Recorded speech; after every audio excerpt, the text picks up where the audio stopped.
Napanood po akong interview kay Aga Mulak. Kinakwento po niya yung kanyang auntie, si Amalia Fuentes. Nang malapit na siyang mamatay, binisita daw po ni Aga Mulak itong kanyang auntie sa hospital.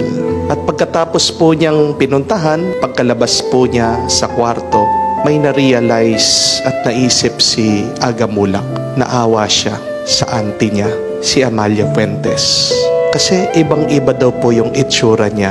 Nakita niya on her deathbed, her face has changed. Hindi na yung beauty queen, yung actress dahil sa sakit. At naawa din siya, na-realize niya, sabi, ito yung Amalia Fuentes na napakayaman, milyonaryo, pero tignan mo naman, doon sa bingit ng kamatayan, wala daw po siyang kasama. She was all alone. Dahil namatay na yung asawa niya, pati din po yung kanyang anak, si Lisel, namatay na rin. At natitira na lang ay itong mga pamangkin niya, itong si Aga at saka yung kanyang kapatid. At sabi niya, tignan mo nga naman no, pagkatapos ng lahat na nag-ipon ka ng napakaraming pera, hindi mo naman madadala yan sa iyong kamatayan. That's true. Yung mga inipon po natin, di natin madadala sa kung saan tayo pupunta pagkatapos ng buhay na ito. Though some would argue, kaya nag-iipon kami kasi gusto namin meron kaming iwan para sa aming mga anak. That's also true. But look at that situation, the experience of Amalia. Nauna pang namatay yung anak niya kesa sa kanya. Kanino mapupunta lahat ng mga milyon-milyon na pera niya? Para saan? Kaya nga po, napakaganda din ng sinabi ni Aga Mulak na kailangan tayo'y palaging maging masaya araw-araw. Maging kontento sa kung ano yung binigay ng Diyos sa atin. Sabi niya, kung may pera ka, pambili ng merienda, soft drinks, tinapay, ayos yun. Pasalamatan mo sa Diyos yun. Kung meron kang pera para pamasahe mo, may trabaho ka, pasalamat ka, ayos yun. Pero yung pinakamahalagang bagay dito sa mundo, ay pagmamahal ng pamilya. Di po ba? Try to imagine yourself on your deathbed. Ano kaya yung itsura ng mga final moments na titirang oras mo dito sa mundo? Ano yung pipiliin mo? Yung sobrang dami ng pera mo, yaman-yaman mo kahit na sikat ka, pero dahil sikat ka, nakaangat ka sa buhay, di ba isolated ka, mag-isa ka, di naman pwedeng pumasok yung mga bisita. O kahit na mahirap ka, tignan niyo po yung karanasan ng napakaraming mga kapatid natin na naghihirap sa buhay. Kahit na sila'y naghihikahos, kahit po sila ay mga namamatay, what is the picture in their deathbed? Ano po yung larawan ng kanilang pag-aagaw buhay? Kahit na may sakit, nahihirapan, nandyan yung mga pamilya nila, di po ba? Nahawakan yung kamay nila, sinasamahan sila, hindi sila iiwan hanggang sila po ay namayapa na. What a beautiful experience of death if we have our loved ones by our side.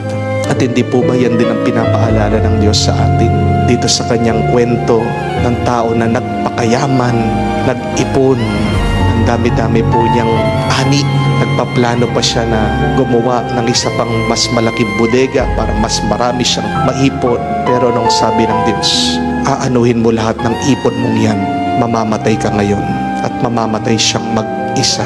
Tinuturuan ng ating Panginoon itong isang kapatid na humihingi ng tulong sa kanya, na tulungan siyang makipag-ayos, ayusin, mamagitan dito sa away nilang magkapatid dahil hindi daw siya binigyan ng mana. Pinapaalala ng ating Panginoon na may higit pa sa pera, sa mga bagay na ating inipon, tinago dito sa buhay. As the Lord said that though one may be rich, one's life does not consist of possession. And we read in the letter to Timothy, sinasabi that there is no hope in wealth. No? There is no hope in wealth. Kahit na meron kang pera, walang pag-asa dyan. At ano pang sabi sa Proverbs, sa kasabihan, that wealth is worthless in the day of wrath, but righteousness delivers us from death. Ang mahalaga ay sa kahuli-hulihan, maging matuwid ka. maging tapat ka, magmahal ka.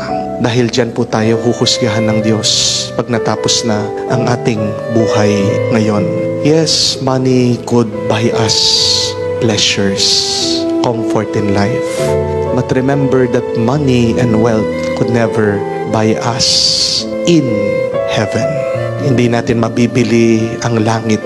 Hindi din natin mabibili, makakamtan ng buhay na walang hanggan sa pamamagitan ng ari-arian, sa pamamagitan ng ating mga iniipon dito sa mundo.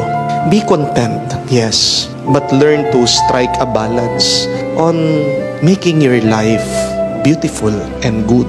Try to improve your life, yes, at the same time, by not being too much in love, being greedy for wealth and possession. Napakahalaga na alagaan natin ang ating pagsasama, pagkakaisa, pag-uugnayan sa ating mga pamilya. And why is that? Dahil pagkatapos ng buhay na ito, magkikita-kita pa tayo sa susunod na buhay.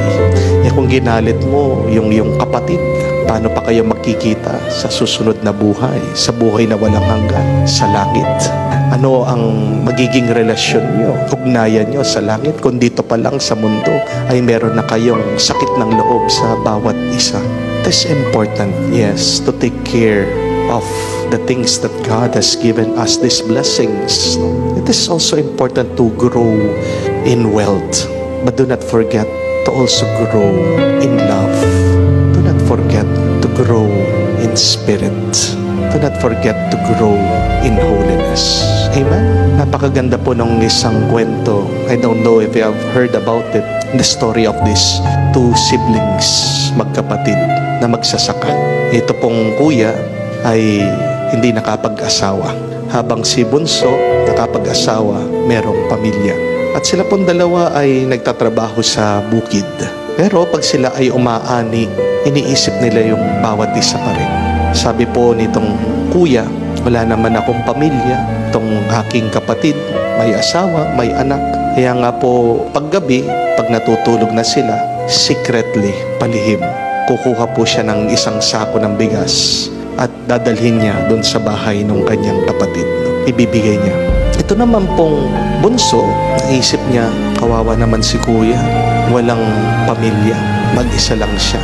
Ayaw po ni bunso na magutom yung kanyang kuya. Kaya anong ginagawa? Pag madilim na, pag gabi na, palihim din. Secretly, kukuha po siya ng isang sako ng bigas, ililipat niya, dadalhin niya dun sa bahay ng kanyang kapatid, si kuya. And they were doing this for months. Di man po nila napansin na hindi nababawasan yung kanilang bigas. Pero ito po yung nangyari.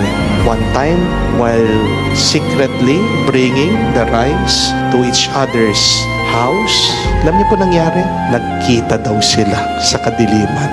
Yung dalawang magkapatid, nagbubuhat ng bigas at nabigla, nagtanungan sa mudadalhin yan.